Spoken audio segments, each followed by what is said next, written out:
कभी सोचा है कि ये जो बैंक होते हैं ये आखिर काम कैसे करते हैं? मतलब सिर्फ पैसे जमा करने या निकालने के अलावा इनका अंदरूनी ढांचा कैसा होता है? आज हम बैंकों की दुनिया के इसी ब्लूप्रिंट को समझने वाले हैं और देखेंगे कि इसका हमारी जिंदगी पर कितना सीधा असर पड़ता है। तो चलिए शुरू करते हैं। हम सब ने ये देखा है ना? कुछ बैंक्स ऐसे हैं जिनकी ब्रांच आपको हर शहर, हर गली नुक्कड़ पर मिल जाएगी, जबकि कुछ बैंक बस एक खास इलाके में ही दिखते हैं। तो भाई ये कोई इत्तेफाक नहीं है। दरअसल इस पूरी कहानी का जवाब बैंकिंग के 3 अलग-अलग ब्लूप्रिंट्स में छिपा है। यही वो 3 डिजाइन हैं जो हमारी पूरी फाइनेंशियल दुनिया को चलाते हैं। आइए आज इन तीनों को जरा करीब से जानते हैं। तो सबसे पहले बात करते हैं उस मॉडल की जो हम सबसे ज्यादा देखते हैं, जो दुनिया भर में फैला हुआ है, ब्रांच बैंकिंग, यानी कि शाखा बैंकिंग। तो शाखा बैंकिंग को आप एक बहुत बड़े पेड़ की तरह समझ सकते हैं। इसका एक मेन तना है यानी हेड ऑफिस, और फिर देश विदेश में फैली हजारों टहनियां यानी इसकी ब्रांचेस, जैसे स्टेट बैंक ऑफ इंडिया हो गया या HSBC। सारे बड़े फैसले, सारे नियम कानून हेड ऑफिस में ही बनते हैं और हर ब्रांच का काम बस उन्हें लागू करना होता है। अब इस मॉडल की सबसे बड़ी ताकत है इसका बहुत बड़ा होना, इसका स्केल। सोचिए जरा, जब कोई काम इतने बड़े पैमाने पर होता है तो हर छोटे से छोटे काम के लिए एक्सपर्ट्स रखे जा सकते हैं। लोन देने के लिए एक अलग टीम, रिस्क संभालने के लिए दूसरी टीम। इससे होता क्या है? काम बेहतर भी होता है और सस्ता भी। इसी को कहते हैं इकोनॉमीज ऑफ स्केल। और फायदे सिर्फ यहीं तक नहीं रुकते। पैसे भेजना कितना आसान हो जाता है, चाहे देश के एक कोने से दूसरे कोने में भेजना हो या विदेश में। लेकिन सबसे बड़ी बात, सबसे बड़ा फायदा है जोखिम का बंटवारा। मान लीजिए देश के एक हिस्से में कोई आर्थिक मुश्किल आ गई तो दूसरे हिस्सों की कमाई से बैंक आराम से संभल जाता है। इसका सीधा सा मतलब है कि हम सबका पैसा ज्यादा सुरक्षित रहता है। लेकिन हाँ, इतने बड़े साइज की एक कीमत भी होती है। इतने बड़े नेटवर्क को संभालना अपने आप में एक सिरदर्द है। और एक ग्राहक के तौर पर इसका अनुभव क्या होता है? एक छोटे से लोन के लिए भी महीनों का इंतजार करना पड़ सकता है, क्योंकि सारी फाइलें हेड ऑफिस के चक्कर काटती रहती हैं। और यही नहीं, जब कुछ ही बैंक बहुत ज्यादा बड़े हो जाते हैं तो वो बाजार पर एक तरह से कब्जा कर सकते हैं, जिससे छोटे ग्राहकों की सुनवाई अक्सर कम हो जाती है। चलिए अब चलते हैं एक बिल्कुल अलग दुनिया में, जो शाखा बैंकिंग के एकदम उलट है। ये है इकाई बैंकिंग यानी लोकल चैंपियन, जो अपने समुदाय पर ही फोकस करता है।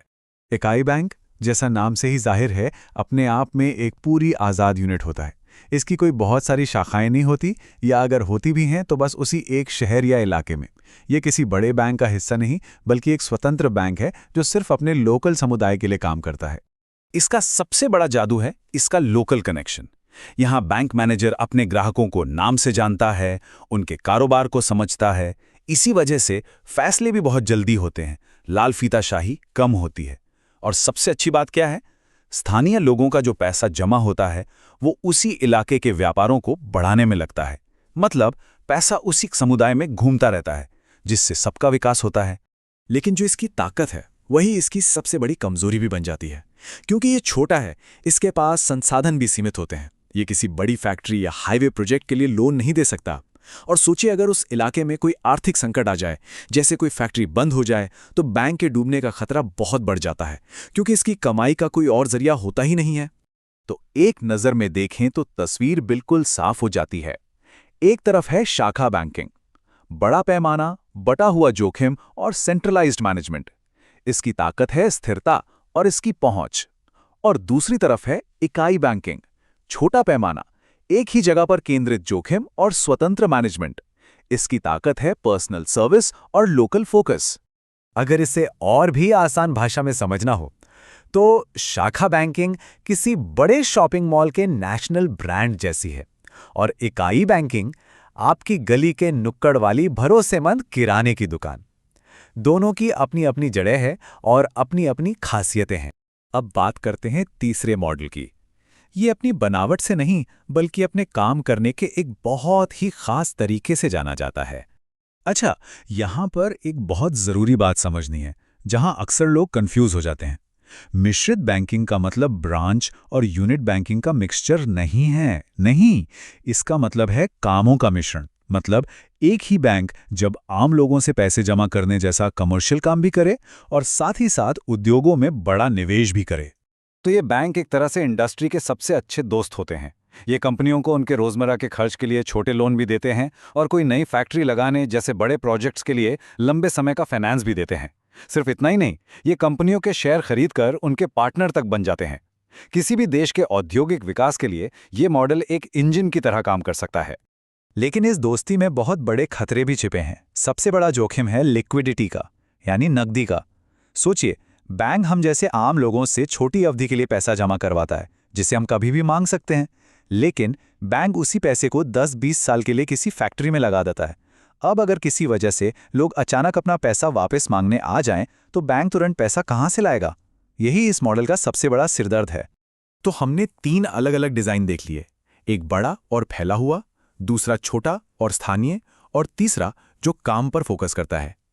अब सवाल ये उठता है कि असल दुनिया में आज के जमाने में क्या चलता है? देखिए, आज की बैंकिंग की दुनिया में इन मॉडलों के बीच कोई लड़ाई नहीं है, बल्कि ये एक मिला-जुला सिस्टम है।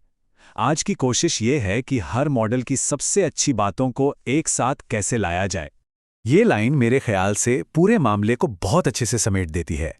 शाखा बैंकिंग से मिलती है स्थिरता, इकाई बैंकिंग से मिलता है पर्सनल टच, और मिश्रित बैंकिंग से उद्योगों को मिलती है रफ्तार। आज के जो बड़े बैंक हम देखते हैं ना, जिन्हें यूनिवर्सल बैंक कहते हैं, वो असल में इन तीनों ताकतों को एक ही छत के नीचे लाने की कोशिश कर रहे हैं। वो बड़े भी हैं, कुछ हद तक स्थानीय सेवा भी देते हैं और उद्योगों को भी फिनांस करते हैं। और ये हमें आज के एक बहुत ही दिलचस्प सवाल पर लाकर छोड़ देता है। जब टेक्नोलॉजी हर बैंक को हमारी जेब में पहुंचा रही है, जब हर बैंक ग्लोबल हो रहा है, तो क्या उस स्थानीय बैंक की कोई जरूरत बचेगी? या फिर टेक्नोलॉजी ही स्थानीय होने का मतलब हमेशा के लिए बदल देगी? इस पर सोचिएगा जरूर।